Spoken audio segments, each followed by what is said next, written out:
بسم اللہ الرحمن الرحیم دوستو، آپ لوگوں کے لیے بہت ہی اچھی سی کہانیاں لے کر آتے ہیں۔ اگر ویڈیو پسند آئی ہو تو ویڈیو کو لائک کر لینا ہے۔ گلی اتنی تنگ تھی کہ دو لوگ اکٹھے نہیں گزر سکتے تھے۔ شام کا اندھیرا پھیلنے کی وجہ سے تاریکی کچھ زیادہ ہی محسوس ہو رہی تھی۔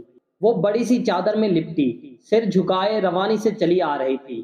اگر میں اسے اپنی موجودگی کا احساس نہ دلاتا تو شاید وہ مجھ سے ٹکرا جاتی۔ میری آواز سن کر ٹھٹکی اور سہم کر دیوار سے لگ کر کھڑی ہو گئی۔ خوف اور دہشت سے اس کا وجود کانپنے لگا۔ اس کی بے بسی دیکھ کر میں اندر تک لرز گیا۔ ایک بند دروازے کی سیڑھی پر کھڑے ہو کر میں نے اسے ہاتھ کے اشارے سے نکل جانے کو کہا۔ بے یقینی سے اس نے میری طرف دیکھا۔ میں مسکرا کر تھوڑا پیچھے ہٹ گیا۔ سکون اور اطمینان کی لہر اس کے چہرے پر پھیل گئی۔ قریب سے گزرتے ہوئے کپ کپاتی آواز میں بولی، جزاک اللہ خیر۔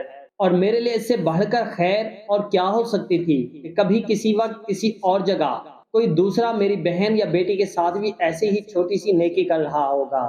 دوستو، یہ سبق آموز کہانیاں ہوتی ہیں، انہیں آگے ضرور شیئر کیجیے۔